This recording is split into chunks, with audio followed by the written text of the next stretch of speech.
క్రీస్తు యొక్క పునరుత్థాన దినమందు ఆత్మ సంబంధమైన బలులను అర్పించుటకు, అలాగే కీర్తనలతోనూ ఆత్మ సంబంధమైన పద్యములతోనూ దేవునికి కృతజ్ఞతాస్తుతులు తెలియచేయుటకు చేరువచ్చిన మీ అందరికీ వందనములు, శుభములు తెలియచేయచ్చు ఉన్నాను. మనం గత అనేక రోజుల నుంచి క్రిస్టాలజీ గురించి చదువుతూ ఉన్నాం. క్రీస్తును గూర్చినటువంటి అధ్యాయంలో క్రీస్తు ప్రభుల వారు కేవలం భూమి మీద జన్మించినప్పటి నుండి మాత్రమే ఆయన ఉనికి లేడు. జగత్తు పునాది వేయబడక మునుపే ఆయన ఉన్నాడు, నిత్యత్వంలో ఆయన ఉన్నాడు. అలాగే ఆయన ఆ సృష్టి సమయంలో కావచ్చు, ఆదాము దినములలో, అబ్రహాం దినములలో అలా ఆయన ప్రత్యక్షతలు కనపరిచాడు. సో అలా మనం క్రిస్టాలజీని గురించి, ఈ యొక్క సబ్జెక్ట్ గురించి మనం అనేక రోజుల నుంచి ఆలోచిస్తున్నాం. కాబట్టి ఈరోజు కూడా అదే స్టడీ కంటిన్యూ అవుతుంది మరికొన్ని రోజులు.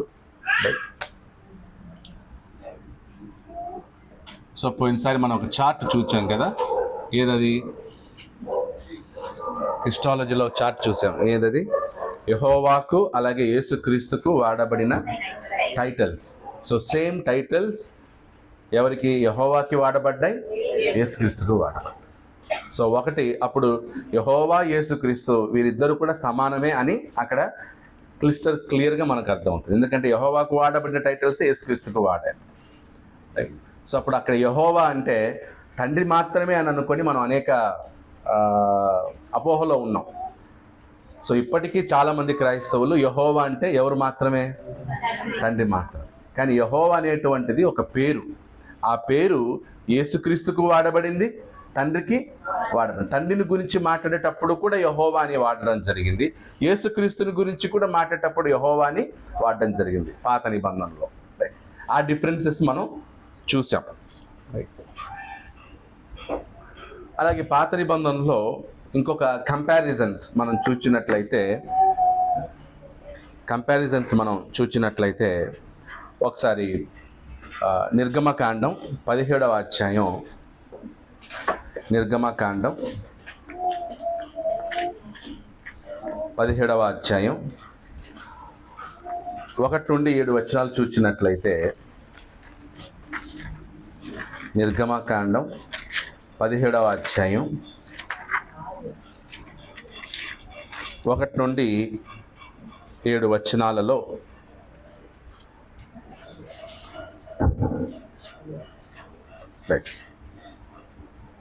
తరువాత ఇశ్రాయేలీల సర్వ సమాజము యెహోవా మాట చొప్పున తమ ప్రయాణములలో సీను అరణ్యము నుండి ప్రయాణమైపోయి రెఫీదీములో దిగిరి. ప్రజలు తమకు త్రాగ నీళ్లు లేనందున మోషేతో వాదించుచు, త్రాగుటకు మాకు నీళ్ళిమ్మని అడుగగా, మోషే, మీరు నాతో వాదింపనేలా, యెహోవాను శోధింపనేలా అని వారితో చెప్పెను. అక్కడ ప్రజలు నీరు లేక దప్పిగొని మోషే మీద సనుగుచు, ఇదెందుకు? మమ్మును, మా పిల్లలను, మా పశువులను దప్పిచేత చంపుటకు ఐగుప్తులో నుండి ఇక్కడికి తీసుకుని వచ్చితిరనిరి.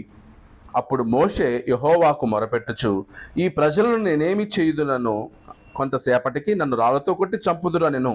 అందుకు యెహోవా, నీవు ఇశ్రాయేలు పెద్దల కొందరిని తీసుకొని ప్రజలకు ముందుగా పొమ్ము.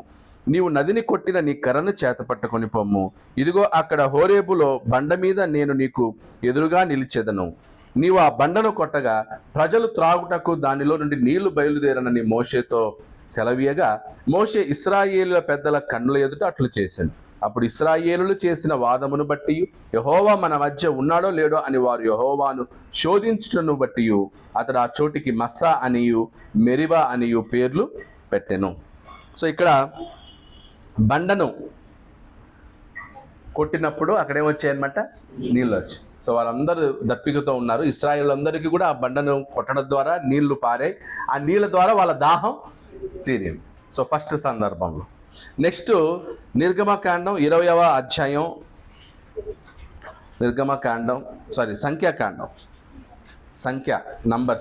సంఖ్యాకాండం 20. అక్కడ కూడా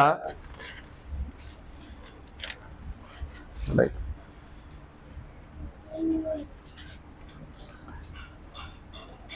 7వ వచనం, అంతటా యెహోవా మోషేకు ఇలాగ సెలవిచ్చెను, నీవు నీ కర్రను తీసుకొని నీవును నీ సహోదరుడైన అహరోనును ఈ సమాజమును పోగు చేసి వారి కన్నుల ఎదుట ఆ బండతో మాట్లాడము, అది నీళ్ళిచ్చును. నీవు వారి కొరకు నీళ్లను బండలో నుండి రప్పించి సమాజమునకు వారి పశువులకును త్రాగుటకిమ్ము. యెహోవా అతనికి ఆజ్ఞాపించినట్లు మోషే ఆయన సన్నిధి నుండి ఆ కర్రను తీసుకొని పోయాను. తర్వాత మోషే అహరోనులో ఆ బండ ఎదుట సమాజమును పోగు చేసినప్పుడు అతడు వారితో, ద్రోహులారా వినుడి, మేము ఈ బండలో నుండి మీ కొరకు నీళ్లు రప్పింపవలెనా అనెను. అప్పుడు మోషే తన చెయ్యి ఎత్తి 2 మారులు తన కర్రతో ఆ బండను కొట్టగా నీళ్లు సమృద్ధిగా ప్రవహించెను, సమాజము పశువులు త్రాగెను.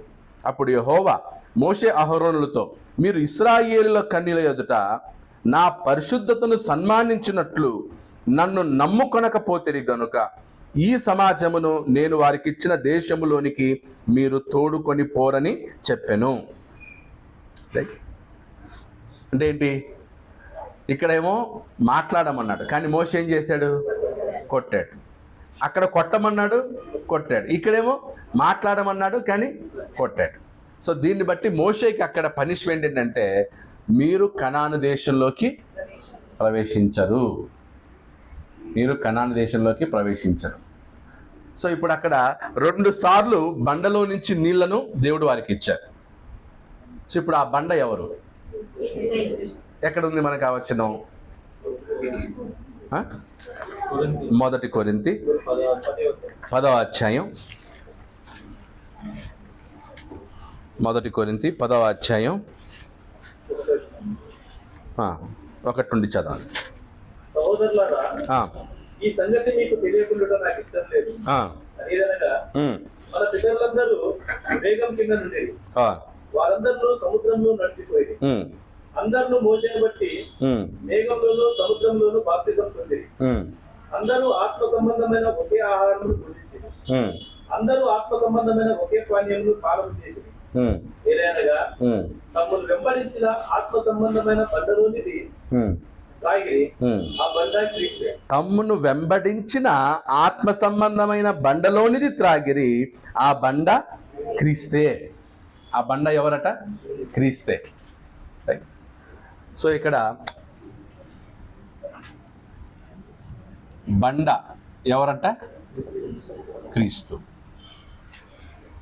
ఓకే, బండ ఎవరన్నమాట? క్రీస్తు. సో అప్పుడు పాత నిబంధనలో కూడా యేసుక్రీస్తు ఉన్నాడు అనే దానికి ఇదొక సాక్ష్యం. ఎందుకంటే ఆ బండలోనిది త్రాగిరి, ఆ బండ ఎవరన్నమాట? క్రీస్తే. ఓకే, ఇప్పుడు ఈ బండ గురించి అక్కడే ఉందా, ఇంకా చాలా చోట్ల ఉందా? ఇంగ్లీష్లో ఏమన్నారు? రాక్.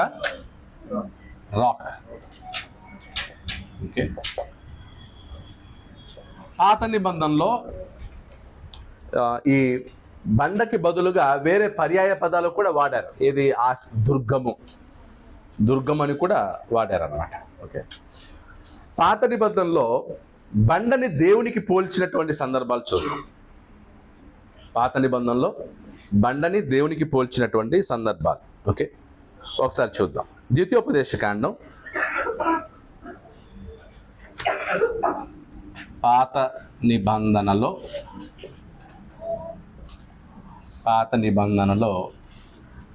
ఓకే,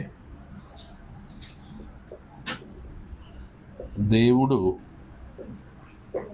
బండగా వర్ణించబడిన, పాత నిబంధనలో దేవుడు బండగా వర్ణించబడిన సందర్భాలు. Okay, in Old Testament, okay, in the Old Testament, the talk about God being a rock, in the Old Testament. పాత నిబంధనలో దేవుడు బండగా వర్ణించబడినటువంటి సందర్భాలు చూద్దాం. ద్వితీయోపదేశకాండం 32. సో మొదట ద్వితీయోపదేశకాండంలో చూద్దాం. ద్వితీయోపదేశకాండం 32వ అధ్యాయం చదవండి. ద్వితీయోపదేశకాండం 32 4వ వచనం చదవండి. ఆయన ఆశ్రయదుర్గంగా ఉన్నాడు. ఆయన కార్యములు సంపూర్ణము. ఆయన చర్యలన్నీ న్యాయములు. ఆయన నిర్దోషి అయి నమ్ముకోదగిన దేవుడు. ఆయన నీతిపరుడును యథార్థవంతుడు. వారు తమ్ము చెరుపుకొనిది. సో ఇక్కడ ఆయన ఆశ్రయ దుర్గముగా ఉన్నాడు. ఓకే, తెలుగులో అక్కడ ఏమన్నారు? ఆశ్రయ దుర్గముగా ఉన్నారు. ఇంగ్లీష్లో 4 చదవండి. ఆ వచనం చదవండి. రాక్ అని ఉందా ఆ వచనంలో? Is the rock. Okay, so 32:4లో ఇంగ్లీష్లో ఏమన్నారనమాట? రాక్ అన్నాడు. తెలుగులో ఆశ్రయ దుర్గం. సో రెండు ఒకటే. సో ఇప్పుడు ఆశ్రయ దుర్గాలు దేంతో చేస్తారు? బండలతోనే కదా, రైట్? సో బండ లేకపోతే దుర్గం లేదు. ఓకే, సో మనం దుర్గం అంటే కదా ఏదో చిన్న ఇంటి కాంపౌండ్ లాంటిది కాదు. ఒక ఊరికి, ఒక పట్టణానికి దుర్గం అన్నమాట. అంటే శత్రువులు ఎవరు రాకుండా ఉండేటట్లు ఆశ్రయ దుర్గాలు ఉంటాయి. సో అలా అవన్నీ కూడా బండతో నిర్మిస్తారు. అందుకే అక్కడే ఉన్నాడు, you are my rock, he's rock అన్నారు ఇంగ్లీష్లో. ఓకే, అలాగే 15 అదే అధ్యాయం 15th verse.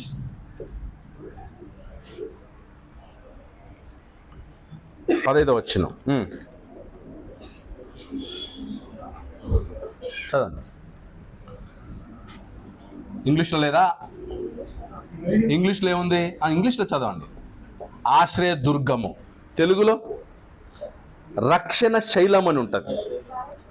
తెలుగులో ఏంటనమాట? రక్షణ శైలము. ఇంగ్లీష్లో రాక్ ఆఫ్ సాల్వేషన్. రక్షణ శైలమును rock of salvation.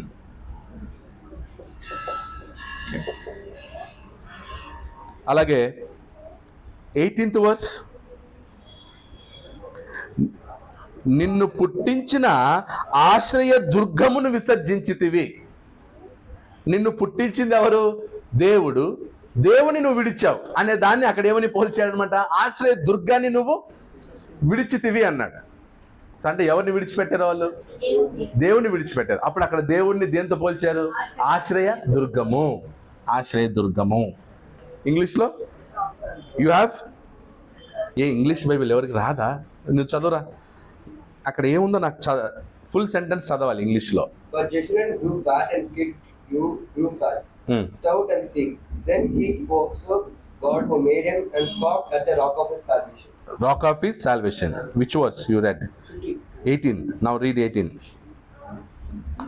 You were unmindful of the rock that bore you, and you forgot the God who gave you birth. Okay, so అక్కడ బండను గురించి మాట్లాడుతూ నీకు జన్మనిచ్చిన, నిన్ను పుట్టించిన ఆశ్రయ దుర్గమును విసర్జించితివి. ఓకే, నెక్స్ట్ అలాగే 30 to 31 అదే అధ్యాయం 30 నుంచి 31. 30-31 వచ్చినారు. తమ ఆశ్రయ దుర్గము వారిని అమ్మివేయని ఎడలా. ఓకే, తమ ఆశ్రయ దుర్గము వారిని ఏం చేశాడంట? అమ్మివేశాడు. యెహోవా వారిని అప్పగింపని ఎడలా. అంటే యెహోవాకి అక్కడ ఏ ఆశ్రయ దుర్గం వాడబడింది. ఇంగ్లీష్లో ఏముంది? నాకు ఆ వచనం అక్కడ చదవాలి. నేను ఎలా చదివాను వచనం? English Bible. Samuel English Bible లేదా? ఓకే, ఎవరి దగ్గర ఉంది ఇంగ్లీష్ బైబిల్? ఏం జాస్పర్ ఇంగ్లీష్ బైబిలే కదా? ఏం సైలెంట్గా ఉన్నావు? నేను ఇంత మొత్తుకుంటున్నాను ఇంగ్లీష్లో చదవండి అని. కావాలనే చేస్తున్నారు కదా. How could one have chased 1,000 and two have put 10,000 to flight unless the rock had sold them? Rock has sold them. అంటే అక్కడ దేవుని స్థానంలో ఎవరిని పెట్టారనమాట? Rock. Rock sold them. So కాబట్టి ఇక్కడ ఈ వచనాలలో దేవుడు ఎలా కనిపిస్తున్నాడు అనమాట? ఆశ్రయ దుర్గము, రక్షణ శైలము. ఇంగ్లీష్లో అయితే అన్ని చోట్ల ఏమని వాడాడు అనమాట? రాక్ అన్నమాట. Rock of salvation. అలాగే 1 సామ్యూయేలు 2:2.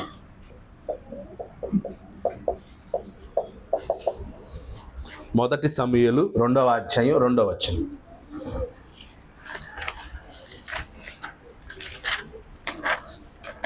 చదివితే నాకు ఏంటంటే సపోర్ట్గా ఉంటుంది, మీరు కూడా చదివినప్పుడు.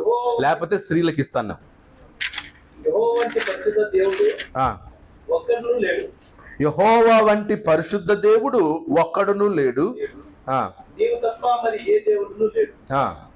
మన దేవుని వంటి ఆశ్రయదుర్గం ఏదియూ లేదు. మన దేవుని వంటి ఆశ్రయదుర్గమేదియు లేదు. ఇంగ్లీష్లో There is none holy as the Lord, for there is none beside thee, neither is there any rock like our God. There is no rock like our God. There is no rock like our God. There is no rock like our God. So అంటే అక్కడ దేవుణ్ణి దేంతో పోలుస్తున్నాడు? ఎవరు అక్కడ? Hannah ప్రార్థన చేస్తుంది. అది Hannah prayer.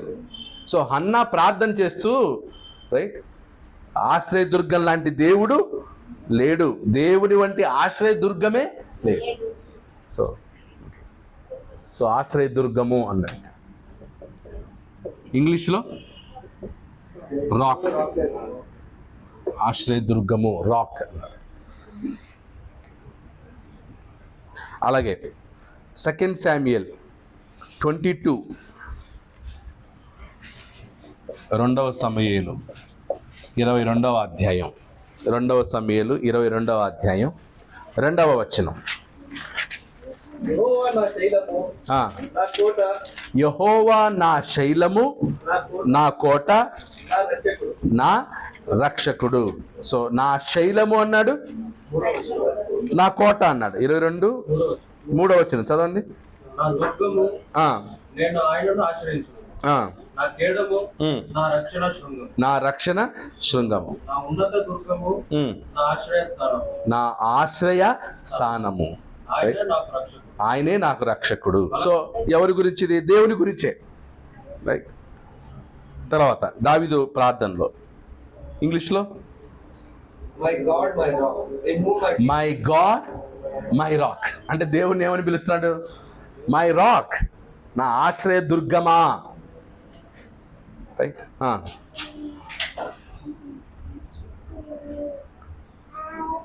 32వ వచనం చదువుదాం నెక్స్ట్. యెహోవా తప్ప దేవుడేడి, అదే అధ్యాయం 32 వచ్చిన. యెహోవా తప్ప దేవుడేడి, మన దేవుడు తప్ప ఆ. ఆశ్రయ దుర్గమే. మన దేవుడు తప్ప ఆశ్రయ దుర్గమేది? ఓకే, ఇంగ్లీష్లో and who is the rock except our God? Who is our rock except hour God. So అన్ని చోట్ల ఏముంది మనకి? Rock. Who is our rock except hour God. So God compare to rock, ఆశ్రయ దుర్గము అని తెలుగులో చెప్పడం జరిగింది. నెక్స్ట్ 47 47. యెహోవా జీవము గలవాడు, ఆ, నా ఆశ్రయ దుర్గమైన వాడు, ఆ. స్తోత్రార్హుడు. నా ఆశ్రయ దుర్గమైన వాడు స్తోత్రార్హుడు. ఓకే, నా రక్షణాశ్రయ దుర్గమైన దేవుడు మహోన్నతుడు. సో అక్కడ దేవుడు రాక్గా వర్ణించబడ్డాడు. అలాగే 23 అదే అధ్యాయం 23:3 2వ సమూయేలు 23:3. ఇశ్రాయేలీయుల దేవుడు శపించుచున్నాడు. ఇశ్రాయేలీయులకు ఆశ్రయదుర్గమగు వాడు నా ద్వారా మాట్లాడు. సో ఇశ్రాయేలీయులకు దేవుడు సెలవిచ్చుచున్నాడు, ఇశ్రాయేలీయులకు ఆశ్రయ దుర్గమగువాడు. ఇంగ్లీష్లో rock of Israel, rock of Israel. So who is rock of Israel? God, right. 23:3. అలాగే సమూయేలు అయిపోయింది. నెక్స్ట్ ఐజాయాలో చూద్దాం. యెషయా 17:10. యెషయా 17వ అధ్యాయం 10వ వచనం. ఎలాగనగా నీవు నీ రక్షణకర్తయగు దేవుని మర్చిపోతుంది, నీ ఆశ్రయ దుర్గమైన నీ శైలమును జ్ఞాపకము చేసుకొనలేదు. నీ ఆశ్రయ దుర్గమైన నీ శైలమును జ్ఞాపకం చేసుకోలేదు. శైలమును జ్ఞాపకం చేసుకోలేదంటే ఇంగ్లీష్లో ఉంది చూడండి. Was not been mindful of the rock of the okay, so because thou hast forgotten the God of thy salvation and has not been mindful of the rock of thy strength. Okay, rock of thy strength అంటే దేవుని గురించి మాట్లాడుతూ అక్కడ rock అనేటువంటి పదం వాడడం జరిగింది. కీర్తనలో చాలా వచనాలు ఉంటాయి. అంటే వీళ్ళందరూ పొయట్స్ అన్నమాట. వీళ్ళందరూ ఈ పొయట్స్ దేవుని గురించి గొప్పగా మాట్లాడేటప్పుడు దేవుడిని ఏం చేస్తున్నారనమాట, కంపేర్ చేస్తున్నారు. ఇప్పుడు కంపేర్ చేసినప్పుడు దేవుడిని ఒక బండకి పోల్చారనమాట. రైట్. అందుకే బండ మీద తన ఇల్లు కట్టుకున్నవాడు బుద్ధిమంతుడు. ఓకే, అంటే దేవుని మీద తన ఇల్లును కట్టుకున్నవాడు, క్రీస్తు మీద ఇల్లు కట్టుకున్నవాడు. అంటే దేవుని మాటలు పునాది అయి ఉండాలి. దేవుని మాటలు పునాది, క్రీస్తు మాటలు పునాది. క్రీస్తు మన కుటుంబానికి ఒక బండ, క్రీస్తు మన కుటుంబానికి ఆశ్రయ దుర్గం. పాత నిబంధనలంతా కూడా దేవుణ్ణి యెహోవాని ఏమన్నారు, ఆశ్రయ దుర్గము, నా శైలము, రక్షణ శృంగము. ఈరోజు మన ఆశ్రయ దుర్గం, మన బండ ఎవరన్నమాట, క్రీస్తే. పాత నిబంధనలో కూడా బండ ఎవరంటే క్రీస్తే. ఓకే, ఎందుకంటే తండ్రి బండగా వర్ణించబడలేదు. సో క్రీస్తు బండగా వర్ణించబడ్డాడు. నెక్స్ట్ కీర్తనలు 18:2. కీర్తనలు 18:2 యెహోవా నా శైలము, నా కోట, నన్ను రక్షించువాడు, నా కేడము, నా ఉన్నత దుర్గము, నా దేవుడు. రైట్. సో ఇంకా కీర్తన మొత్తం చదివితే చాలా అనేక చోట్ల ఉంటుంది. సో అక్కడంతా కూడా ఇంగ్లీష్లో నా రక్షణ దుర్గం. మనం తెలుగు బైబిల్లో చదవడం వల్ల మనం ఆశ్రయ దుర్గము, రక్షణ శైలము, శృంగం అనేది మనకి కామన్గా అంతగా పెద్దగా గమనించాలి. కానీ ఇంగ్లీష్లో ఏముంటుంది అనమాట, రాక్ రాక్ రాక్ అని ఉంటుంది. అన్ని చోట్ల రాక్, తెలుగులో ఆశ్రయ దుర్గం. సో కంపేర్ అర్థం అవుతుంది కదా. సో పాత నిబంధనలో దేవుణ్ణి బండకి కంపేర్ చేయడం జరిగింది, బండకి పోల్చారు. యెహోవా రక్షణ దుర్గము, okay, my God and my rock. So ఇప్పుడు ఆ రాక్ ఎవరు, ఆ బండ ఎవరు, క్రీస్తు. ఆ బండ ఎవరు, క్రీస్తు. ఒకవేళ యెహోవా కూడా బండ అయితే యేసుక్రీస్తు కూడా బండనే. యేసుక్రీస్తు కూడా బండే. అందుకే పౌలు గారు అంటారు, తమ్మును వెంబడించిన ఆత్మ సంబంధమైనది పానములో బండలోనిది త్రాగిరి, ఆ బండ క్రీస్తే. ఆ బండ ఎవరన్నమాట, క్రీస్తే. ఇప్పుడు ఆ బండని కొట్టాడు మోషే. అర్థమవుతుందా? మోషే ఎవరిని కొట్టింది, క్రీస్తుని కొట్టినట్టు అనమాట. అందుకే అక్కడ చాలా పెద్ద మాట మాట్లాడాడు యెహోవా. ఏమని, నా పరిశుద్ధతను మీరేం చేశారు, బండను కొట్టడం వల్ల నా పరిశుద్ధత అక్కడ భంగమైంది, నన్ను అవమానపరిచారు. అందుకు మీకు కనాను దేశంలో ఏం లేదన్నమాట. నార్మల్ బండ ఉంటే అంత పెద్ద ఇష్యూ ఏది కాదు. కానీ అక్కడ ఉన్నది ఎవరంటే క్రీస్తు అన్నమాట. సో అప్పుడు మోషే 2 సార్లు కర్రతో కొట్టింది ఎవరిని, క్రీస్తుని కొట్టాడు. అందుకనమాట అంత సివియర్గా, అంత సీరియస్గా దేవుడు వాగ్దానం చేసింది. నార్మల్ బండి అయితే అసలు దేవుడు పట్టించుకుంటాడా? ఒకవేళ ఆజ్ఞను మీరాడని అనుకుందాం, అంత పెద్ద పనిష్మెంట్ ఇవ్వడు. అదే పాపానికి సంబంధించింది ఏమి కాదు. కనాను దేశంలోకే ప్రవేశించరు మీరు అన్నారు మోషే అహరోన్లోకి. అంటే అప్పుడు వాళ్ళు అక్కడ కొట్టింది బండ ఎవరంటే క్రీస్తు. ఆ బండ క్రీస్తు. సో కాబట్టి పాత నిబంధనలో క్రీస్తు ప్రత్యక్షతలు, okay, manifestations of Christ in the old testament. ఆయన యెహోవా దూతగా, ప్రభువు దూతగా, నరుడుగా, దూతగా అలా ఏమయ్యాడనమాట, ప్రత్యక్షమయ్యను. అలాగే బండగా కూడా ఏమయ్యాడనమాట, ఆయన ప్రత్యక్షమయ్యాడు, బండగా కూడా ఉన్నాడు. రైట్. సో కాబట్టి క్రీస్తుని గురించిన అవగాహన, నాలెడ్జ్ చాలామందికి లేదు. సో క్రీస్తును ఎక్కడి నుంచి స్టార్ట్ చేస్తారంటే వాళ్ళు, ఆయన బెత్లెహేంలో జన్మించాడు కదా, అప్పటి నుండి క్రీస్తును స్టడీ చేసే వాళ్ళు ఉన్నారు. అంతకుముందు క్రీస్తు గురించి తెలియదు. ఆయన గురించి ప్రవచనాలు ఉన్నాయి. ఆ ప్రవచనాలన్నీ కూడా క్రొత్త నిబంధనలు ఏమయ్యాయి అనమాట, నెరవేరింది. ఇంకొక విషయం చూద్దాం. హెబ్రీ పత్రిక 6వ అధ్యాయం 6వ వచనం.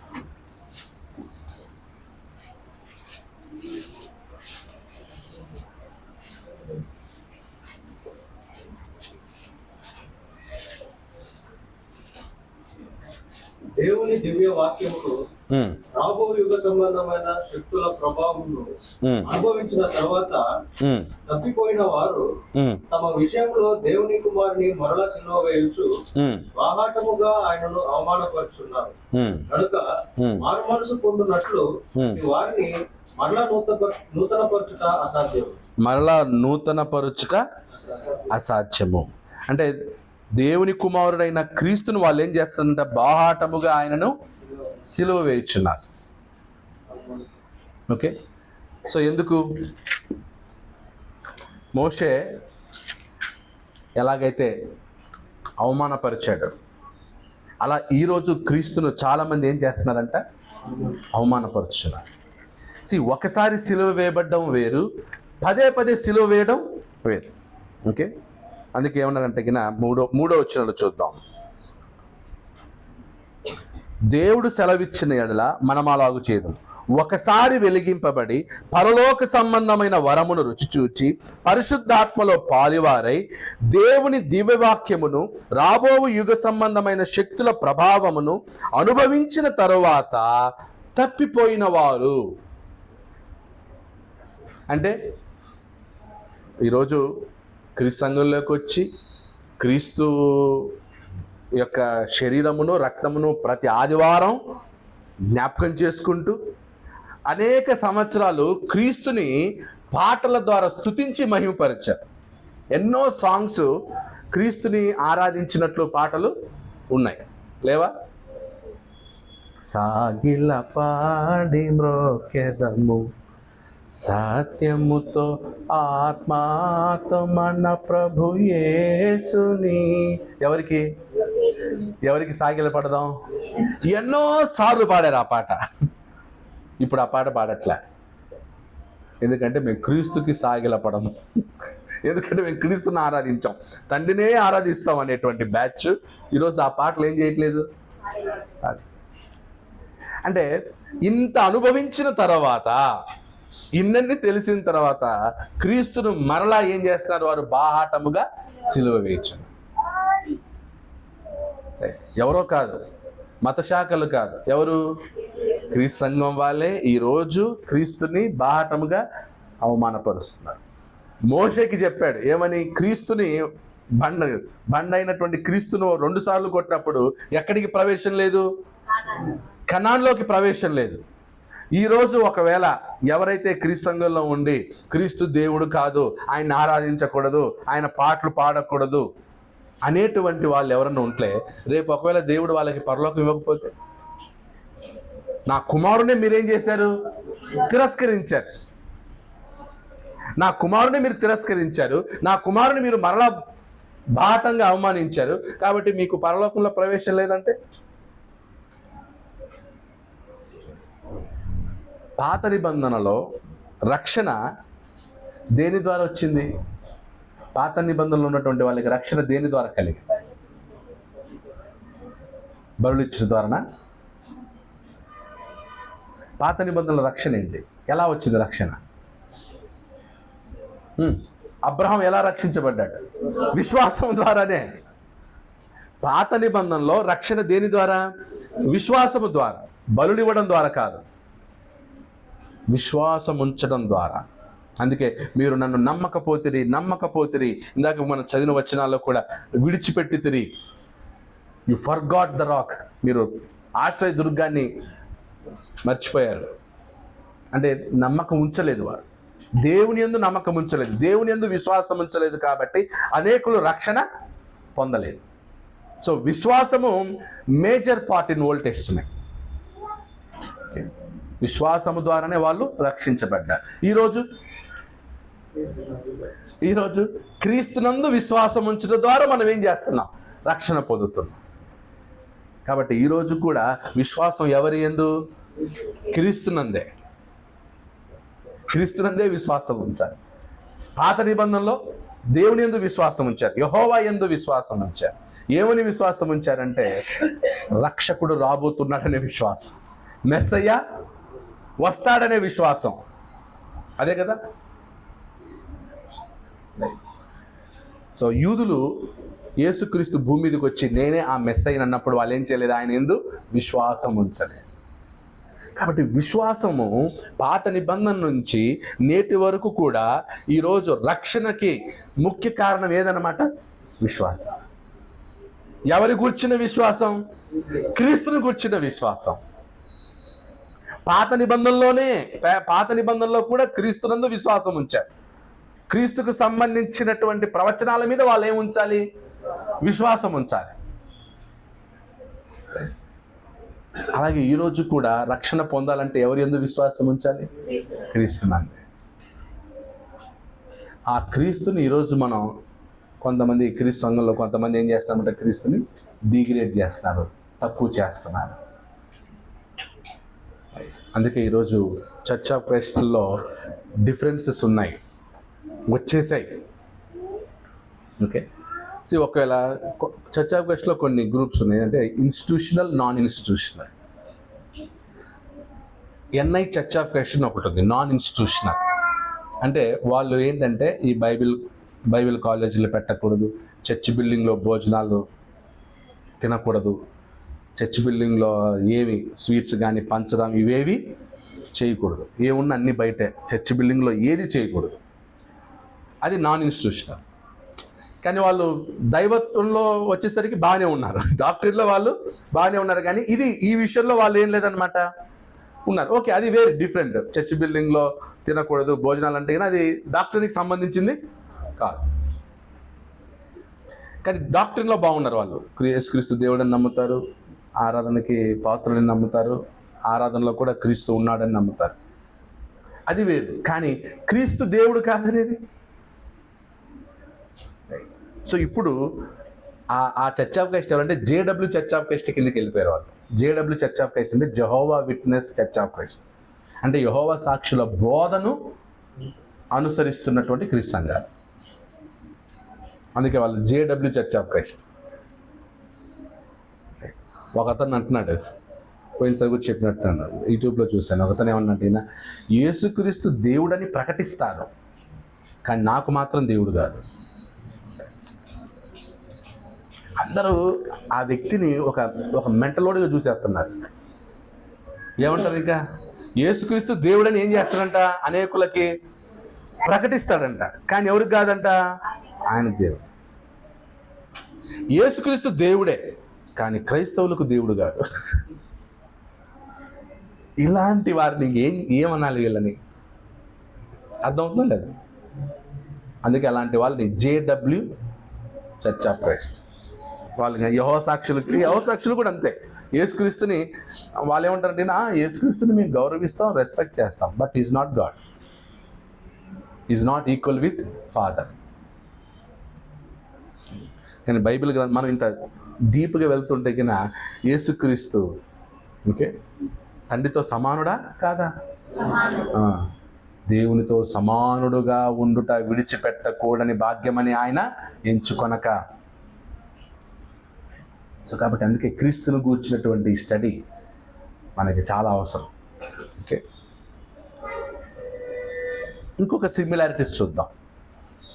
ఇంకొక సిమిలారిటీస్ మనం గమనించుదాం.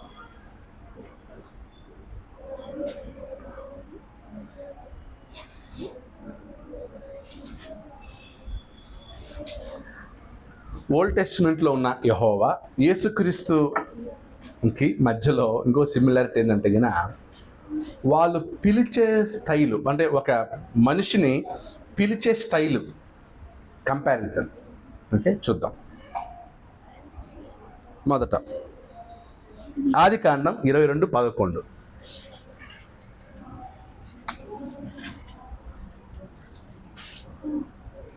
ఓకే, యెహోవా పిలిచిన విధానం, యేసుక్రీస్తు పిలిచిన విధానం. సో అక్కడ కూడా ఒక స్టేబుల్ లాగేసుకొని ఇక్కడ యెహోవా, ఇక్కడ యేసుక్రీస్తు.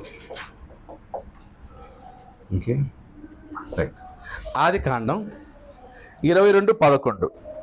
యెహోవా దూత పరలోకం నుండి అబ్రహామా అబ్రహామా అని. సో యెహోవా దూత ఇక్కడ కూడా మనం గుర్తుంది, స్టార్టింగ్లో నార్మల్ దూతకి యెహోవా దూతకి డిఫరెన్స్ ఉంది. సో ఇక్కడ యెహోవా దూత అంటే ఎవరన్నమాట? యేసుక్రీస్తు. ఎక్కడి నుంచి పిలుస్తున్నాడు? పరలోకం నుంచే పిలుస్తున్నాడు. గుర్తుపెట్టుకోండి, దూత భూమి మీదకి వస్తాడు, మాట్లాడతాడు, మనిషితో మాట్లాడేటప్పుడు. కానీ పరలోకం నుంచి డైరెక్ట్గా మాట్లాడే అధికారం ఎవరికి మాత్రం ఉంటుంది? దేవునికి మాత్రమే ఉంటుంది. ఓకే, ఇప్పుడు ఈయన నా ప్రియ కుమారుడు, ఈయన యందు నేను ఆనందించున్నానని పరలోకం నుండి ఒక శబ్దము వచ్చాడు. పరిశుద్ధాత్మ ఆకాశం నుంచి వచ్చాడు. ఈయన నా ప్రియ కుమారుడు అని ఎక్కడి నుంచి శబ్దం వస్తుంది? పరలోకం నుంచి వస్తుంది. అంటే ఆయన ఏదో మధ్యాకాశానికి వచ్చి మాట్లాడింది కాదు, నేరుగా ఆయన ఎక్కడున్నాడో అక్కడి నుంచే మాట్లాడుతున్నాడు. అలాగే ఇక్కడ అబ్రహాంతో మాట్లాడేటువంటి యెహోవా దూత ఎక్కడి నుంచి మాట్లాడుతున్నాడు? పరలోకం నుంచే. ఏమని? అబ్రహామా అని పిలవగా, అబ్రహామా అబ్రహామా ఎన్నిసార్లు పిలిచాడు? అబ్రహామా అబ్రహామా. ఓకే, అలాగే ఆదికాండం 46:2.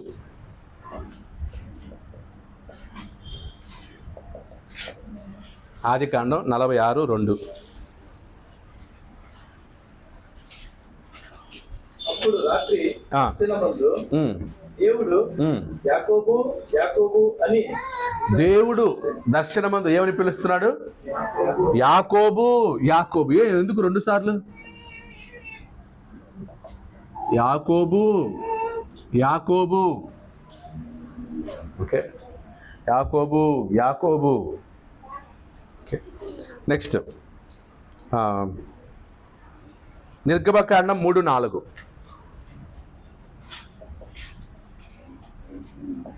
నిర్గమకాండం 3:4.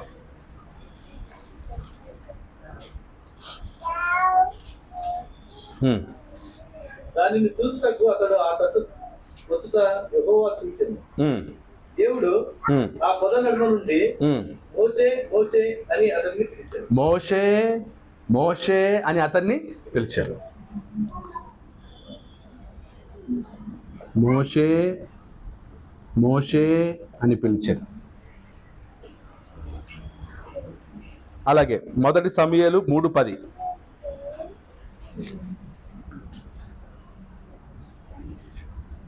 1 సమూయేలు 3:10. తరువాత యెహోవా ప్రత్యక్షమై ఆ రీతిగా సమూయేలు సమూయేలు అని పిలువగా, సమూయేలు నీ దాసుడు ఆలకించుతున్నాడు, ఆజ్ఞయించమని. ఓకే, సో అంటే అక్కడ సమూయేలుని పిలుస్తున్నాడు. సమూయేలు పిలిచినప్పుడు ఏలి దగ్గరికి వెళ్ళి అడిగాడు అనమాట. 8వ వచనం చూడండి.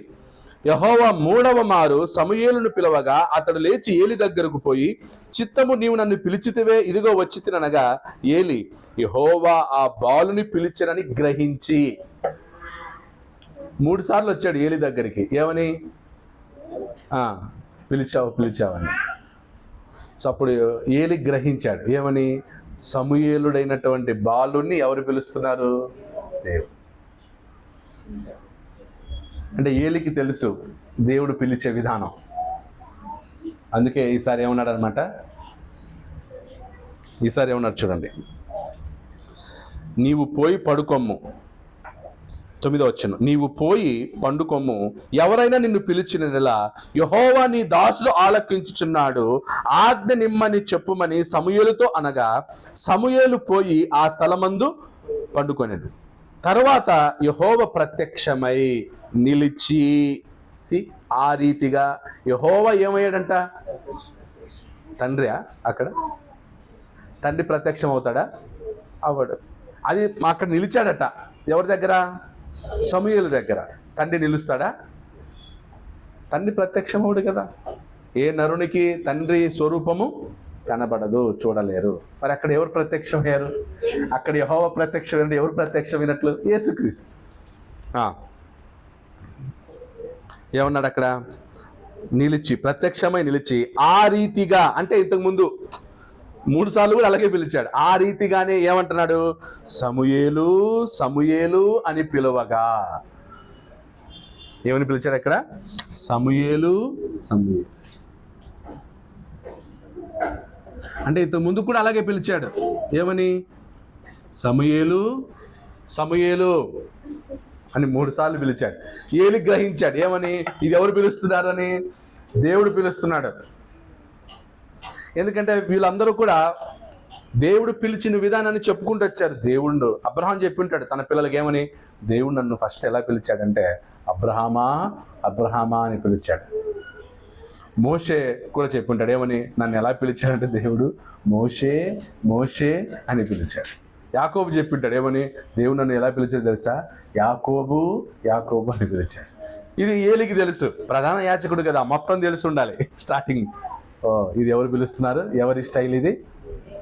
ఫస్ట్ నార్మల్ అనుకున్నాడు, నేను నిన్ను పిలవలేదయ్యా అనుకున్నాడు. రెండోసారి నేను నిన్ను పిలవలేదయ్యా అన్నాడు. అప్పుడు తర్వాత ఫ్లాష్ అయింది. ఎన్నిసార్లు పిలిచాడు? 2 సార్లు పిలిచాడు. ఏమని పిలిచాడు? సమూయేలు సమూయేలు. ఇది యెహోవా పిలుస్తున్నాడు. ఈసారి పిలిస్తే ఏం చెయ్యి? యెహోవా నీ చిత్తము నేనున్నానని చెప్పు. ఓకే. సో పాత నిబంధనలో దేవుడు పిలిచిన, తన భక్తులను పిలిచిన విధానం. ఓకే. ఇప్పుడు కొత్త నిబంధన చూద్దాం. కొత్త నిబంధనలో యేసుక్రీస్తు ఎలా పిలిచాడో చూద్దాం. యేసుక్రీస్తు పిలిచిన విధానం. ఓకే. యోహాను సువార్త 3:3. యోహాను సువార్త 3వ అధ్యాయం 3వ వచనం.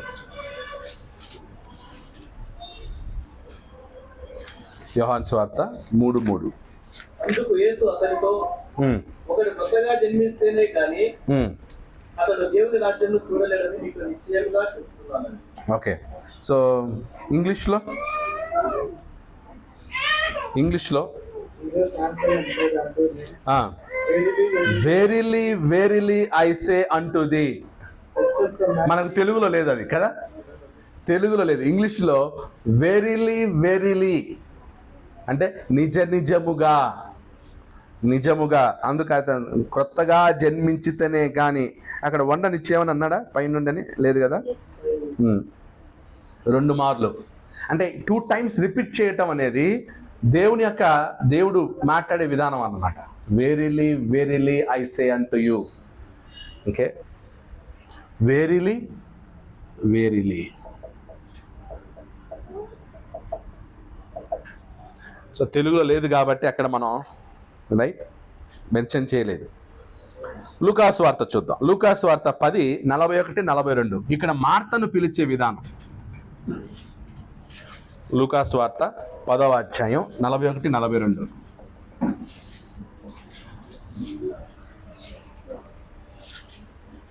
లూకాసు వార్త 10వ అధ్యాయం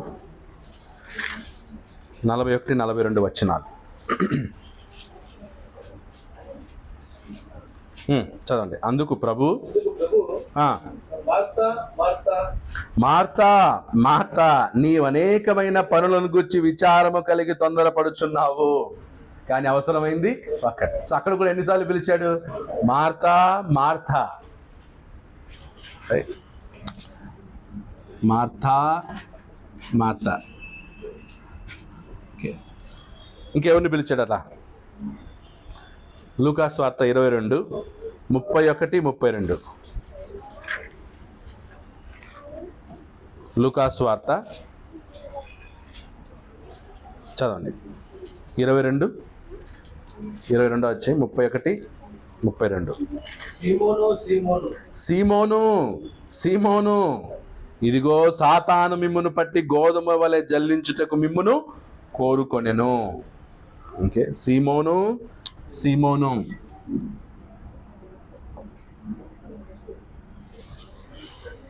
ఇంత రెఫరెన్స్ 22-31-32 కదా. సీమోను సీమోను. నెక్స్ట్ ఎవరు? అంతకుముందు ఇంకో చోట మత్తయి 27:46. మత్తయి 27:46. మాథ్యూ 27:46. ఏలీ ఏలీ లామా సమగ్రాని అంటే నా దేవా నన్నేలా పిలిచి. నా దేవా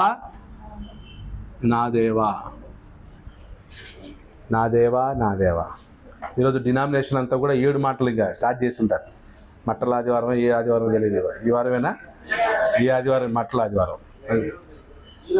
ఈరోజు మట్టల ఆదివారం అంట. అంటే వాళ్ళ దృష్టిలో ఈరోజు యేసు ప్రభు యెరూషలేముకి ఎంట్రీ అయినట్టు అనమాట. యెరూషలేంకి ఎంట్రీ అయ్యాడు. గాడిద మీద కూర్చొని ఆ తర్వాత అందరూ మట్టలు తీసుకొని ఏం చేస్తారంటే ఆయనకి హోసన్నా అని పాడుకుంటూ వస్తారు కదా. అందుకే ట్రయంఫల్ ఎంట్రీ అంటారు అనమాట. యేసుక్రీస్తు ఇప్పుడు ఎంట్రీ అయినట్టు. ఓకే, సో యేసుక్రీస్తు అక్కడ సిలువ మీద ఏమని పిలుస్తున్నాడు అనమాట? నా దేవా. నెక్స్ట్ అపోస్తుల కార్యములు 9. అంతకంటే ముందు మత్తయి 23:37. మత్తయి 23:37.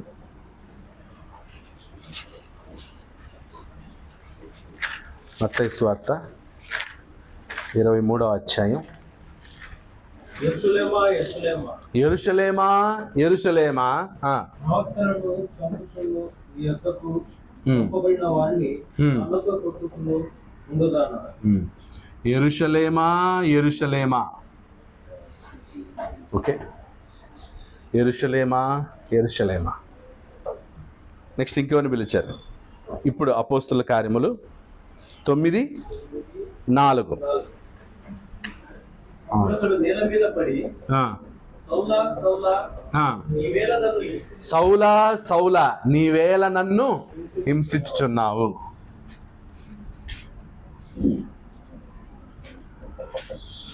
కదా, ఎంత సిమిలారిటీగా ఉంది కదా. పాత నిబంధనలో యెహోవా అబ్రహాముని పిలిచాడు, యాకోబుని పిలిచాడు, మోషేని పిలిచాడు, సమూయేలుని పిలిచాడు. అలాగే క్రొత్త నిబంధనలో యేసుక్రీస్తు కూడా మార్తా, సీమోను, నా దేవా యెరూషలేమా, సౌలా. సో స్టైల్ యెహోవా ఎలా పిలిచాడో యేసుక్రీస్తు కూడా అలాగే పిలిచాడు. సో పాత నిబంధన ప్రత్యక్షతలు యేసుక్రీస్తువే. యెహోవా పేరట యేసుక్రీస్తు ఏమయ్యాడు? ప్రత్యక్షమయ్యాడు. అక్కడ సమూయేలుకు ప్రత్యక్షమైంది తండ్రా కుమారుడే. తండ్రి ప్రత్యక్షమయ్యే అవకాశం లేదు. అప్పుడు అబ్రహామును కూడా ఎవరు పిలిచి ఉండాలి? యేసుక్రీస్తే. ఎందుకంటే అక్కడ యెహోవా దూత పిలిచినని ఉంది. తండ్రి పిలవల, యెహోవా దూత పిలిచెను. ఏమని? అబ్రహామా. డైరెక్ట్గా పరలోకం నుంచే. అలాగే యాకోబును కూడా యాకోబు.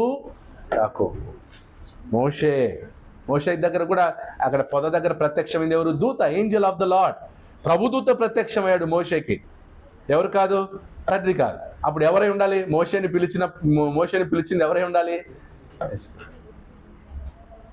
ఓకే, అక్కడ మోషేకి కూడా ఏం రాశాడంటే ధర్మశాస్త్రం చేవ్రాత 2 పలకలు ఇచ్చాడు కదా, చేవ్రాత. అది ఆ చేవ్రాత కూడా ఎవరిది? యేసుక్రీస్తుదే.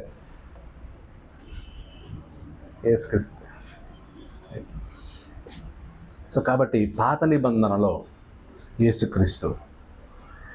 ఒకసారి హెబ్రీ పత్రిక వెళ్దాం. ఒక ఇంపార్టెంట్ పాయింట్ మనం అక్కడ రికగ్నైజ్ చేయడానికి.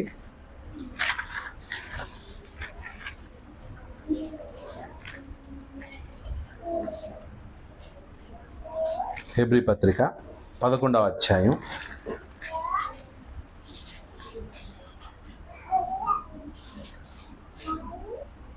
24వ వచనం చూద్దాం. మోషే పెద్దవాడైనప్పుడు విశ్వాసమును బట్టి ఐగుప్తు ధనము కంటే క్రీస్తు విషయమైన నింద గొప్ప భాగ్యమని ఎంచుకొని.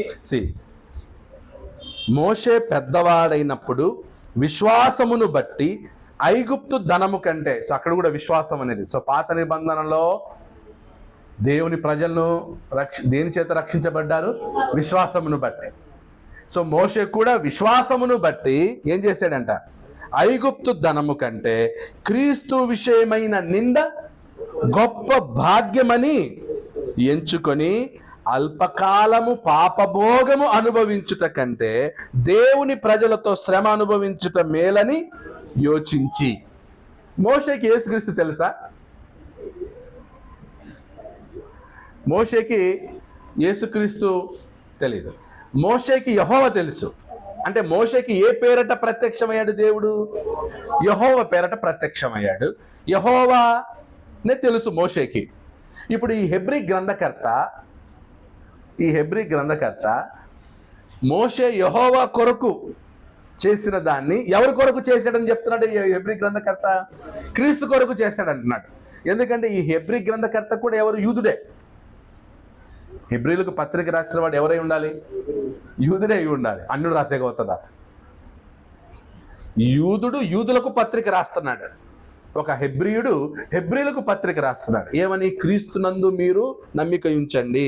ఆ క్రీస్తు ఎవరు అనుకుంటున్నారు? దేవదూతల కంటే శ్రేష్ఠుడు. ఆ క్రీస్తు ఎవరు అనుకున్నారు? దేవుని కుమారుడు. ఆ క్రీస్తు ఎవరు అనుకున్నారు? మోషే కంటే శ్రేష్ఠుడు. ఆ క్రీస్తు కొరకే మోషే ఏమయ్యాడు? శ్రమలను అనుభవించాడు. సో అప్పుడు హెబ్రీ గ్రంథకర్త దృష్టిలో పాత నిబంధనలో ఉన్న యెహోవా ఎవరు? క్రీస్తు. మోషే దృష్టిలో ఎవరు? యెహోవానే. కానీ మోషే ఏ యెహోవా కొరకైతే తాను శ్రమను అనుభవించాడో ఆ యెహోవా ఎవరని హెబ్రీ గ్రంథం చెప్తున్నాడు? క్రీస్తు అని చెప్తాడు. అర్థమైందా లేదా?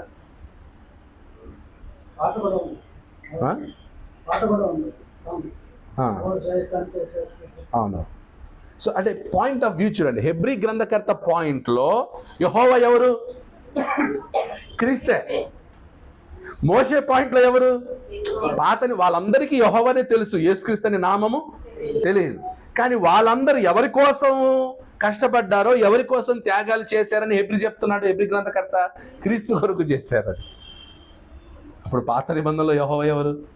క్రీస్తే. అంటే ఇలా కంపారిజన్ చేసినప్పుడు మనకేమవుతుందన్నమాట? బైబిల్ గ్రంథం అర్థం అవుతుంది. రైట్. ఇప్పుడు ఇది అబద్ధమా నిజమా? హెబ్రీ గ్రంథకర్త చెప్పింది అబద్ధమా నిజమా? నిజం. మోషే ఏమనుకున్నాడు? యెహోవా కొరకు నేను సమస్తము వదిలేస్తాన్నాడు. హెబ్రీ గ్రంథకర్త ఏమంటాడు? ఆ యెహోవా ఎవరో కాదు, క్రీస్తే. కాబట్టి మోషే ఎవరి కోసం చేశాడు? క్రీస్తు కోసం చేశాడు. అబ్రహాం ఎవరి కోసం చేశాడు? క్రీస్తు కోసం. Got the point? సో కాబట్టి క్రొత్త నిబంధన యొక్క వెలుగులో పాత నిబంధనని చదవాలి. అర్థమవుతుందా లేదా? క్రొత్త నిబంధన వెలుగులో పాత నిబంధన. ఎందుకంటే పాత నిబంధనలో ఉన్నవన్నీ కూడా క్రొత్త నిబంధన నీడ. పాత నిబంధన నీడ, క్రొత్త నిబంధన నిజస్వరూపం. పాత నిబంధనలో బండ, క్రొత్త నిబంధనలో నిజస్వరూపం ఎవరు? క్రీస్తు. పాత నిబంధనలో యెహోవా, క్రొత్త నిబంధనలు ఎవరు? క్రీస్తు. పేరు మారింది ఆయనకి. అందుకే మీకా 5:2 సరిపోతుంది. మీకా 5:2 చూడండి ఒకసారి. మీకా 5వ అధ్యాయం 2వ వచనం.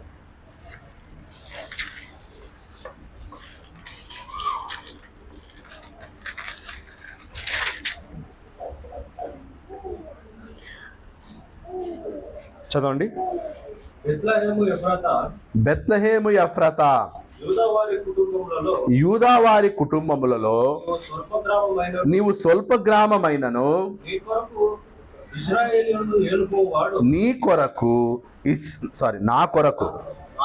నా కొరకు ఇశ్రాయేలీయులను ఏలబోవువాడు నీలో నుండి వచ్చును. ఎవరు? క్రీస్తు. ఇశ్రాయేలీయులను ఏలబోవువాడు. సో ఇశ్రాయేలీయులను ఏలేది ఎవరన్నమాట? యేసుక్రీస్తు. పురాతన కాలము మొదలుకొని శాశ్వత కాలము ఆయన ప్రత్యక్షమగుచుండెను. ఎవరు? క్రీస్తు. ఏమయ్యాడంట ఆయన? ప్రత్యక్షమవుతూ ఉన్నాడు. ఏ కాలం నుంచి? పురాతన కాలం నుంచి అన్ని కాలాలలోనూ ప్రత్యక్షమైంది ఎవరు? క్రీస్తే. ఎవరు కాదు? తండ్రి కాదు. అప్పుడు యెహోవాగా ప్రత్యక్షమైంది కూడా ఎవరు? క్రీస్తే. ఆయన డిఫరెంట్ ఫామ్స్ లో యేసుక్రీస్తు ఏమయ్యాడు? ప్రత్యక్షమయ్యాడు. చివరిలో శరీరధారిగా ప్రత్యక్షమయ్యాడు. మానవ శరీరాన్ని ధరించుకుని వచ్చాడు. అందుకే అన్నాడు, అబ్రహాము నన్ను చూచెను. యూదులు ఏమన్నారు? నీకు 50 సంవత్సరాలు కదా, నువ్వు ఎలా అబ్రహాం చూస్తావు? నేను ప్రత్యక్షమయ్యాను అబ్రహాంకి అన్నాడు. యాక్చువల్లీ ఇంకొంచెం డీప్గా ఆలోచిస్తే అబ్రహాంకి మెల్కీసెదెక్ ప్రత్యక్షమయ్యాడు కదా. ఎవరు ఆ మెల్కీసెదెక్? ఆ మెల్కీసెదెక్ గురించి ఏం చెప్పబడింది?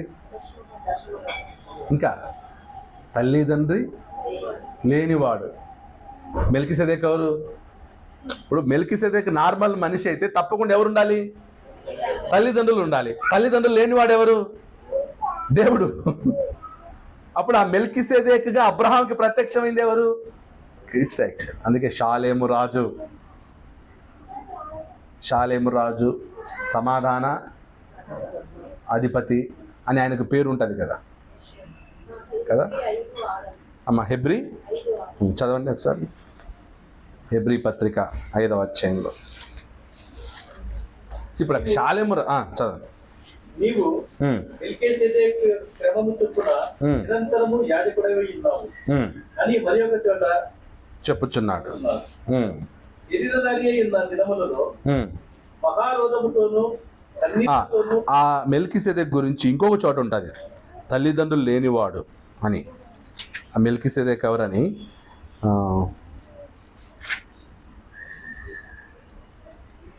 ఓకే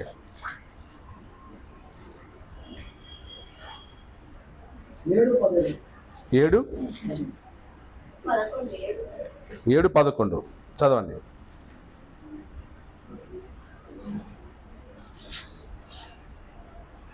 ఏదో 11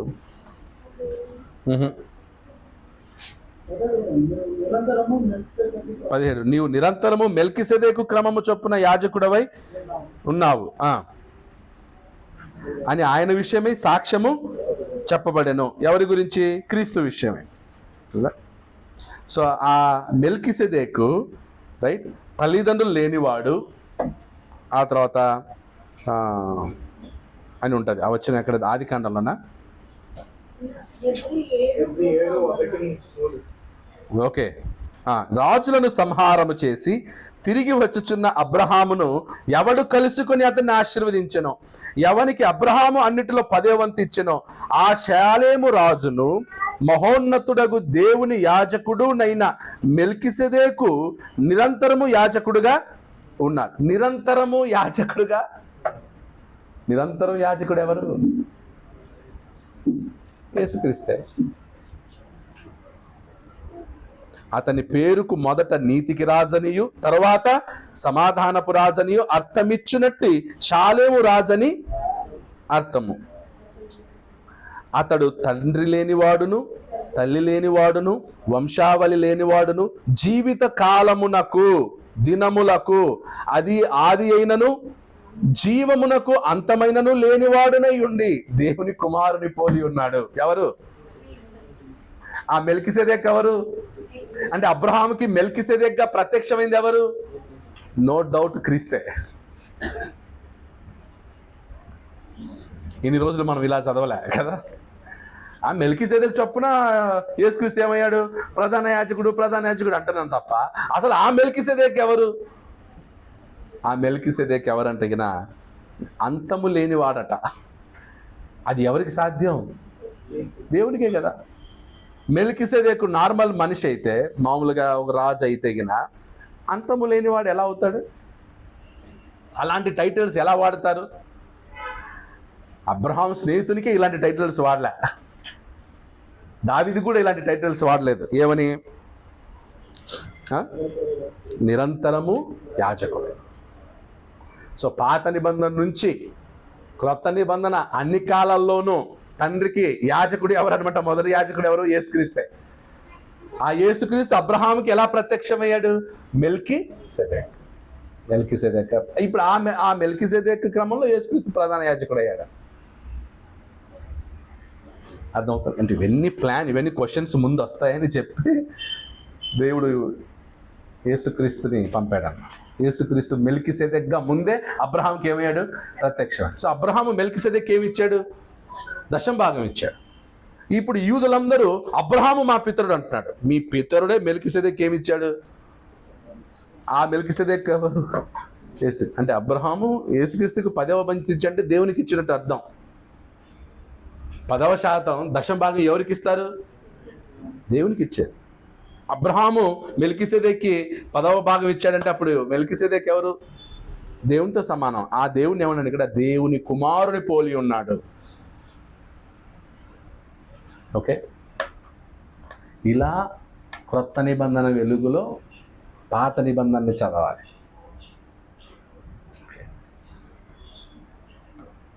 సో నేను కూడా చాలా మెల్కీసెదెక్ ఎలా తల్లిదండ్రులు లేనివాడు అని ఉంది. తల్లిదండ్రులు లేనివాడు. ఓకే, పేరెంట్స్ ఎవరో తెలియదు అనుకుందాం నార్మల్గా.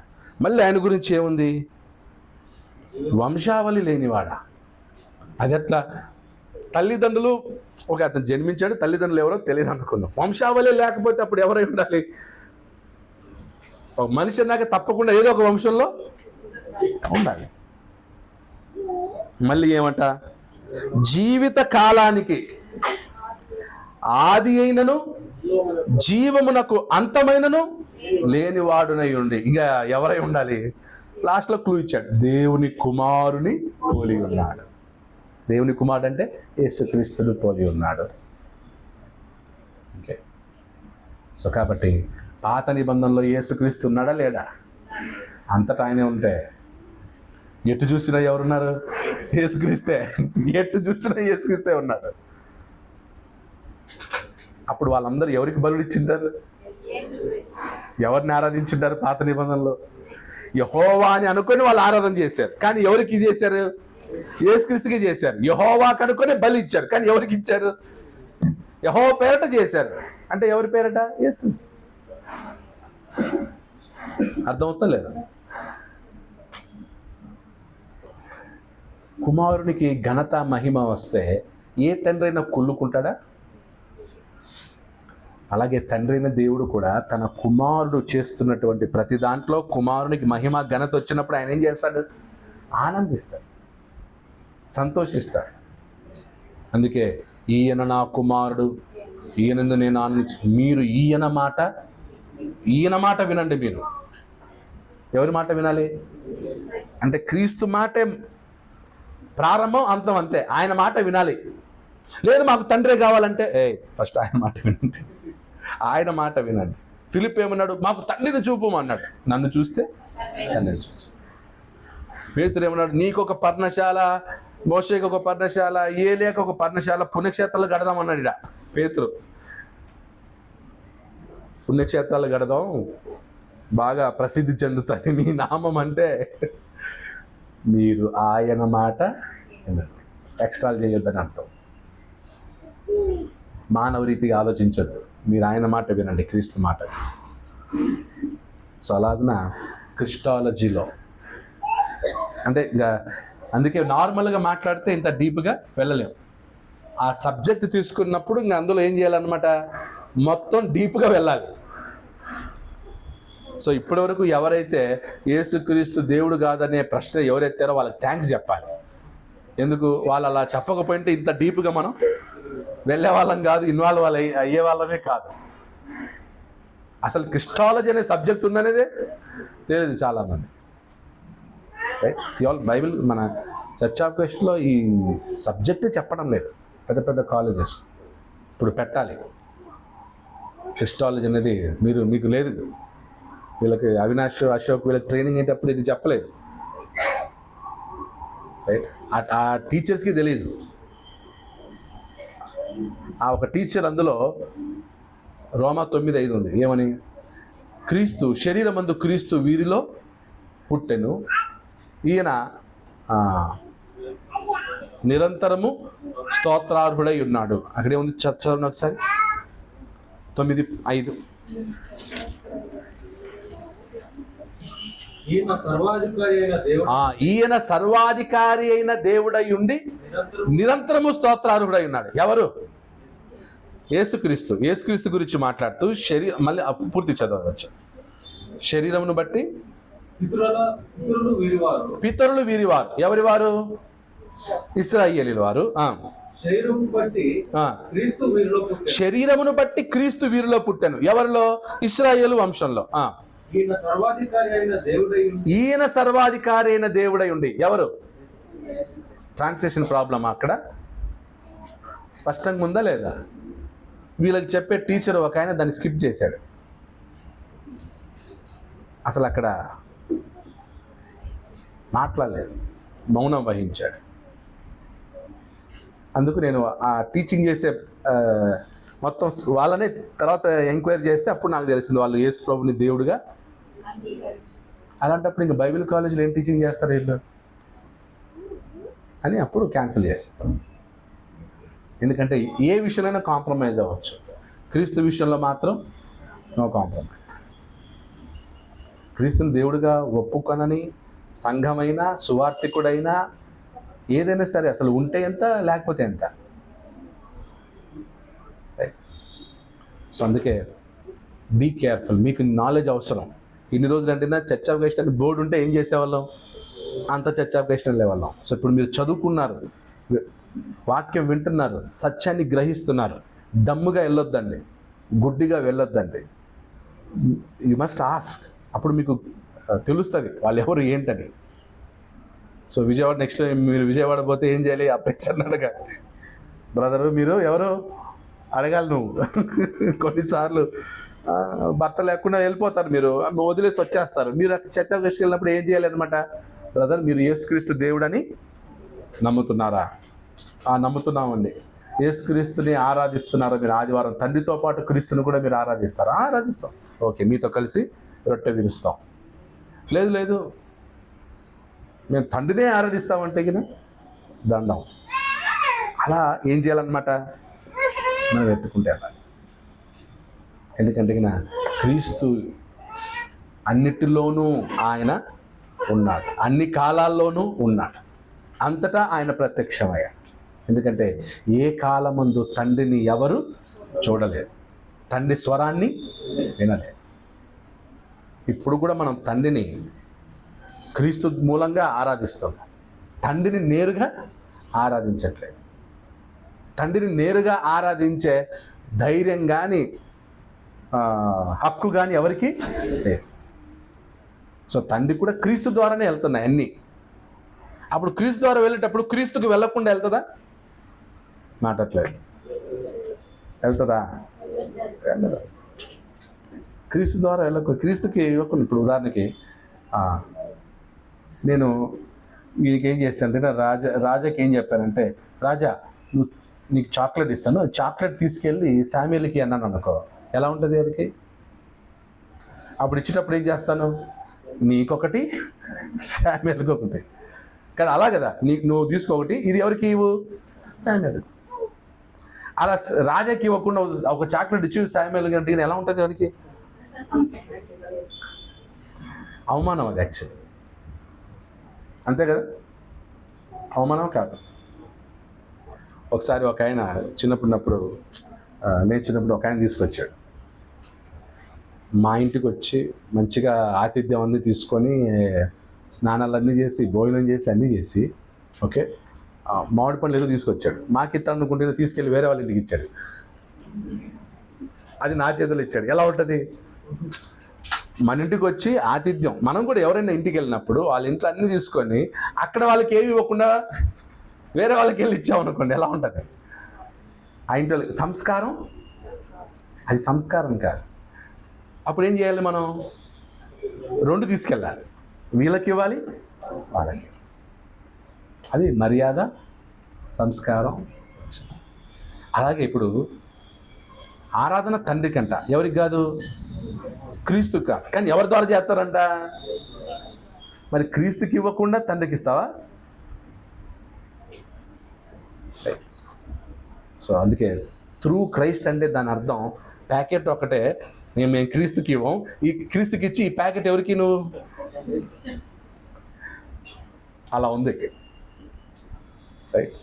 కాబట్టి ఎన్ని ప్యాకెట్లు ఇవ్వాలి? 2 ప్యాకెట్లు, ఒకటి క్రీస్తుకి, ఒకటి తండ్రికి.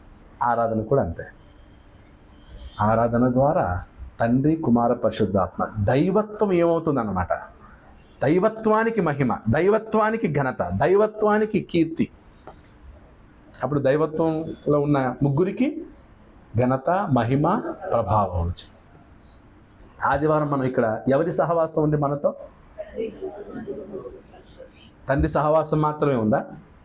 కుమారుని సహవాసం మాత్రమే ఉందా? పరిశుద్ధాత్మ సహవాసం మాత్రమే ఉందా? ముగ్గురు సహవాసం ఉంది ఇప్పుడు ఈరోజు మనం. కాబట్టి ఆ కాన్సెప్ట్ని మనం అర్థం చేసుకొని క్రీస్తు నుంచి వేరైపోకుండా అనేకుల్ని కాపాడాలి. ఇప్పుడు అనేక క్రీస్తు సంఘాన్ని కాపాడాల్సిన పరిస్థితి వచ్చింది. సో కాబట్టి కేఆర్పురం క్రీస్తు సంఘంలో ఈ బోధలో స్థిరంగా ఉండాలని, క్రీస్తుని గురించి గొప్ప అవగాహన మీరు కలిగి ఉండాలని మిమ్మల్ని అందరినీ ప్రయత్నిస్తున్నాను. సో దేవుని చిత్తం అయితే వచ్చే వారం మరిన్ని టాపిక్ క్రీస్తుని గురించి ఇంకా కొన్ని విషయాలు ఆలోచించాం. రైట్. అందరికీ